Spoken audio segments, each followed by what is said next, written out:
நம்மளுடைய தமிழ்நாடு முதலமைச்சர் கழகத் தலைவர் தளபதியார் அவர்கள் கடந்த ஜூலை 1ஆம் தேதி ஓரணியில் தமிழ்நாடு என்ற ஒரு இயக்கத்தை தொடங்கி வைத்தார்கள். அந்த தொடங்குவதற்கான காரணமாக இன்று நாம் எதிர்கொள்ளக்கூடிய பண்பாடு, பொருளாதாரம் மற்றும் அரசியல் அநீதிகளை எதிராக தமிழ்நாடு ஒவ்வொருவரையும் ஒன்றிணைக்க இயக்கமாகவும், தற்போது தமிழர் பண்பாட்டை பறைசாற்றும் கீழடி புறக்கணிப்பு, இந்தி திணிப்பு, தமிழ்நாட்டிற்கான நிதி மறுப்பு, நீட் மற்றும் கூட்டாட்சி தத்துவங்கள் சிதைப்பு, தொகுதி மறுவரை, மாநில சுயாட்சி என தமிழ்நாட்டின் மண், மொழி மற்றும் மானத்தின் மீது தொடர் தாக்குதல் நடைபெற்று வருகின்றன.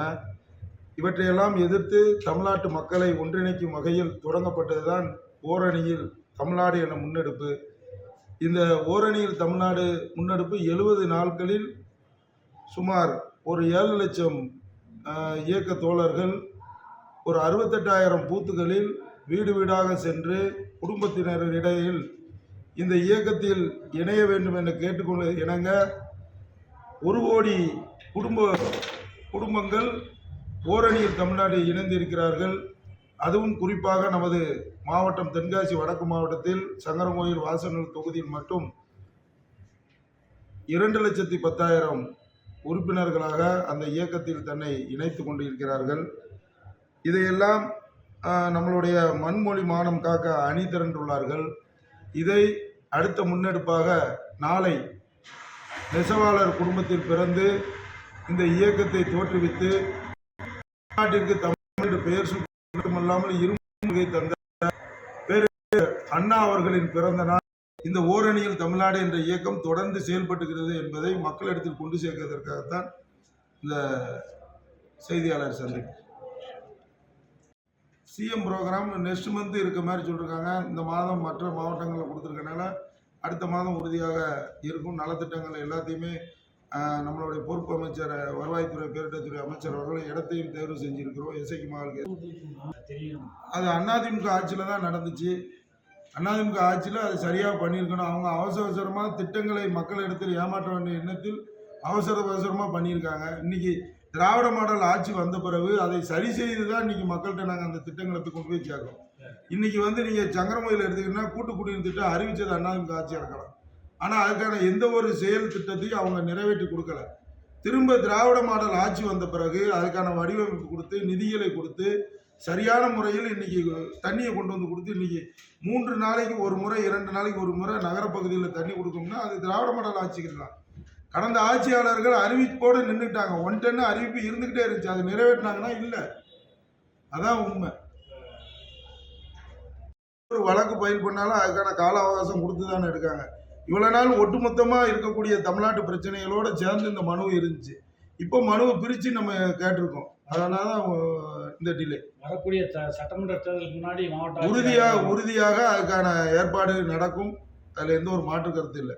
இன்னைக்கு சங்கரங்கோயில் பகுதியில் பார்த்துக்கிட்டிங்கன்னா வாடகை கட்டடத்தில் இருந்த அனைத்து கட்டடம் எங்கெங்கே எது பிரச்சனை தான் நேரடியாக போய் பார்ப்போம். அங்கே அவங்களுக்கு அரசாங்கம் வழங்கக்கூடிய திட்டங்களை எடுத்து சொல்லுதோம். அங்கே தேவை என்ன இருக்கோ அதை ஒன்றே தான் சங்க தொகுதியை பொறுத்தளவு ஒரு இஷ்யூ இல்லாமல் கொண்டு போய்க்கணும். இன்னும் தகவல் வரல. நான் என்னென்னு விசாரிச்சுட்டு நேரடியாக நாளைக்கே போய் தலைமை ஆசிரியர் சந்தித்து அப்படி இருக்கும் பட்சத்தில் அதை மாற்றி உத்தரவு வழங்க பரிசீலிக்கப்படும்.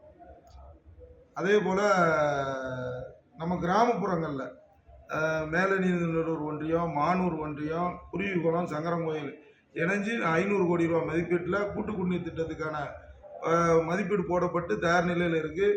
ஒன்றிய அரசாங்க நிதி இப்போ வழங்க இருக்காங்க. வழங்கின உடனே முதலீடாக நமக்கு வழங்க இருக்கும் அப்படின்னு சொல்லி தமிழ்நாடு முதலமைச்சர் அவர்கள் சொல்லியிருக்காங்க. நம்மளுடைய குடிநீர் வழங்கல் துறை மற்றும் நகராட்சித்துறை அமைச்சர் மாண்புமிகு அண்ணன் KN நேரு அவர்களும் கண்டிப்பாக இந்த பகுதியில் கொடுக்கணுன்னு இருக்காங்க. அதனால் அதுவும் கூடிய விரைவில் வரும். அதனால் தண்ணீர் பிரச்சனை இன்னி இருக்கக்கூடிய ஒரு 2-3 வருஷத்தில் முடிஞ்சிடும். புறவழிச்சாலை டெண்டர் விடப்பட்டு 9ஆம் தேதி டெண்டர் விடப்பட்டு இன்னும் ஓரிரு நாட்களில் அடிக்கல் நாட்டி அந்த பணி தொடங்க இருக்குது. அதனால் நம்ம பகுதியை சுற்றி இருக்கக்கூடிய திராவிட மாடல் ஆட்சி அமைஞ்ச பிறகுதான் இத்தனை திட்டங்கள் வந்திருக்கு என்பதை செய்தியாளர்கள் மக்களிடத்தில் கொண்டு போய் சேர்க்கணுங்க தான் பணிவான வேண்டுகோள்.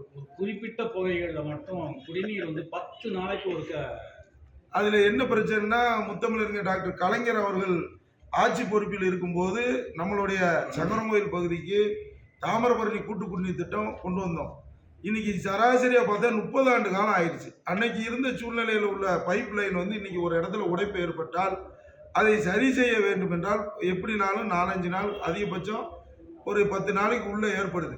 அங்க பைப்பு மாத்தி எல்லாம் செஞ்சு அப்போ உங்களுக்கு ஒரு இடத்துல இருந்து தண்ணி ஒரு லைன் கொடுக்கக்கூடிய லைன் அங்கு தடைப்படுகிறது.